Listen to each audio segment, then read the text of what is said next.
jusqu'à l'intérieur du pays, tous ceux qui parlent de dialogue et tout ça, qui présentent aussi à leur manière les choses en disant voilà, on ne veut pas du dialogue. Oui, on ne veut pas de ce dialogue-là. Oui, celui-là, on n'en veut pas.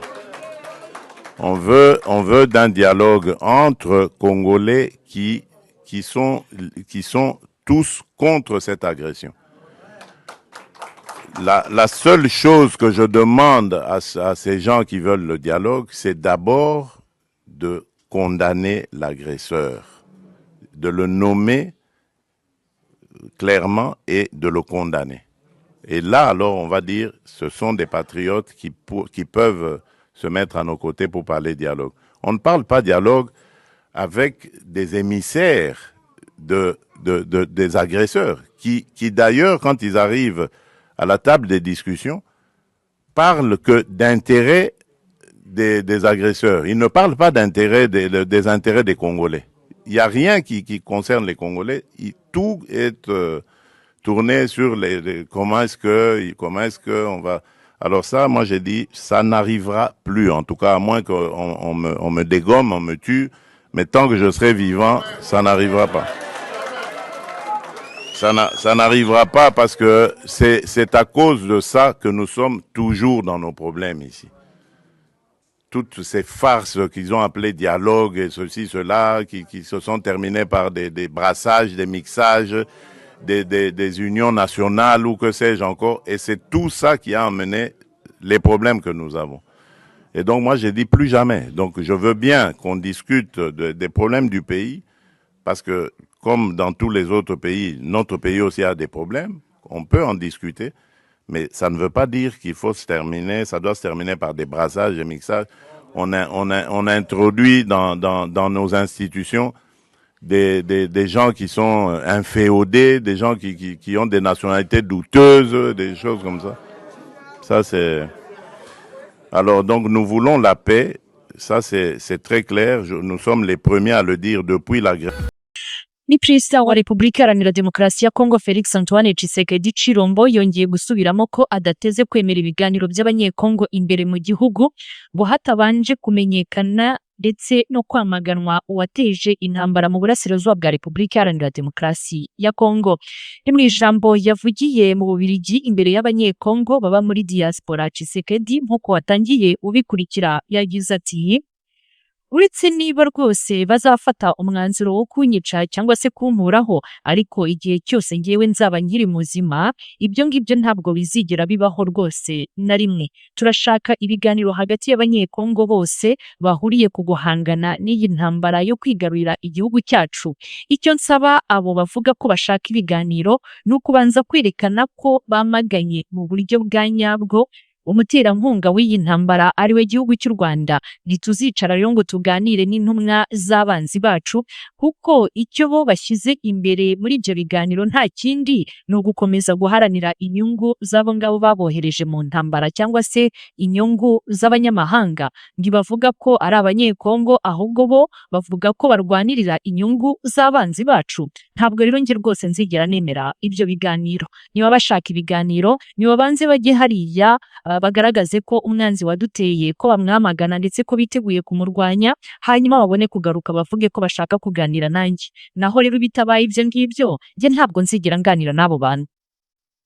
Aya magambo Perezida Tshisekedi Tshilombo yavuze yahise rwose afatirwa hejuru na benshi mu bakoresha imbuga nkoranyambaga, ariko kandi n'abanyepolitiki batandukanye barimo n'abo ku ruhande rwa FCM23 bavuga ko uyu mukuru w'igihugu yongeye kwerekana ko adashaka inzira y'amahoro, ahubwo ko akomeje politiki yo guhakana ibibazo nyakuri bigaragara imbere mu gihugu cya Repubulika Iharanira Demokarasi ya Kongo.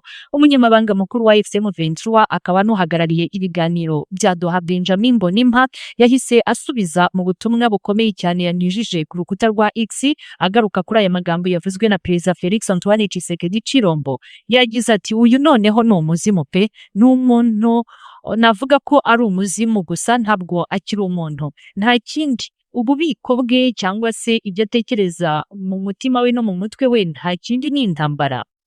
Ati nta kindi rwose ashobora gutanga ni nyuma yo gutsindwa n'amagambo yagiye avuga, ni nyuma yo gutsindwa mu buryo bwose bushoboka, birasa naho noneho urusaku arugaruye mu bijyanye no kugaragaza ko nta kindi ashaka usibye ibijyanye n'ibiganiro bijyana n'intambara, ni mu gihe kandi n'iyo ntambara yamunaniye. None se agarutse noneho mu biganza by'intambara, kandi ejo bundi yaravugaga ko arimo gutanga ibiganiro by'amahoro cyangwa se ibiganza bijyana n'ibiganiro by'amahoro.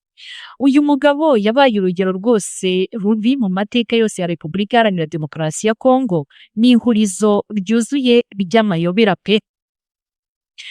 Nanone kandi Bertrand Bisimwa ukuriye M23 ku rwego rwa politiki nawe ntiyacecetse, ni mu butumwa bwe bwo gusubiza Perezida Felix Antoine Tshisekedi Chilombo, yavuze ko Tshisekedi ubwe kariwe wemeye ko nta mahoro agihari, ariko nanone ko icyo abona kuri ubu ngubu ko bitakiriye gutangiza intambara ahubwo ko ari impinduramatwara. Nawe ni mu butumwa yanyujije ku rubuga rwa X ubwo yagarukaga ku butumwa bwa Tshisekedi, yagize ati yego bwana Tshisekedi mufite ukuri, nta ntambara y'agasuzuguro ikiri muri Repubulika Iharanira Demokarasi ya Kongo nk'uko mwabivuze kera ko mwayihagaritse, ariko nanone mwibuke ko umuyaga ukomeye cyane ukomeje noneho kugenda ubahungabanya uturutse mu burasirazuba bwa Repubulika Iharanira Demokarasi ya Kongo. Uwo muyaga rero navuga ko ari inkubiri, ntabwo mugomba gukomeza kuwufata nk'intambara mwatangijweho, ahubwo noneho n'impinduramatwara.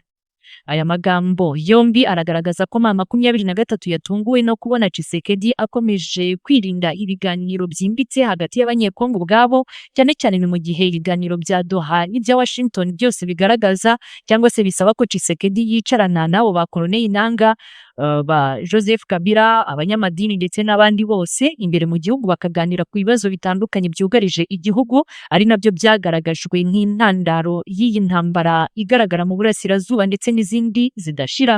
Ni mu gihe Tshisekedi avuga ko adashobora kwicarana n'abanyekongo bafitanye ibibazo ngo babiganireho ndetse banabishakire ibisubizo. Abahagarariye M23 baravuga ko iki ari ikimenyetso cy'uko Perezida Felix Antoine Tshisekedi Chilombo kadashaka amahoro, kabone n'ubwo mu ijambo aherutse kuvugira i Buruseli yaratinyutse avuga ko atanze ibiganza by'amahoro, ariko nanone abo muri M23 ndetse n'abandi bakurikiranira hafi iby'uyu mugabo ukomeje kugenda yihinduka bakamugaragaza nk'umugabo n'ubundi udashyize imbere amahoro, ko ahubwo nta kindi ashaka usibye wenda intambara, cyane ko Corneille Nangaa ndetse n'uhagarariye M23 ku rwego rwa gisirikare General Makenga, aba bombi bamaze igihe kirekire bateguza intambara yeruye, bakagaragaza ko byanze bikunze ko igomba kurangirira i Kinshasa. Nuko rero uko byifashe mukomeze mugire ibihe byiza, nge ntibisanzwe 5/5 turakomeza kubana no mu yandi makuru atandukanye dukomeza kugenda tukugezaho.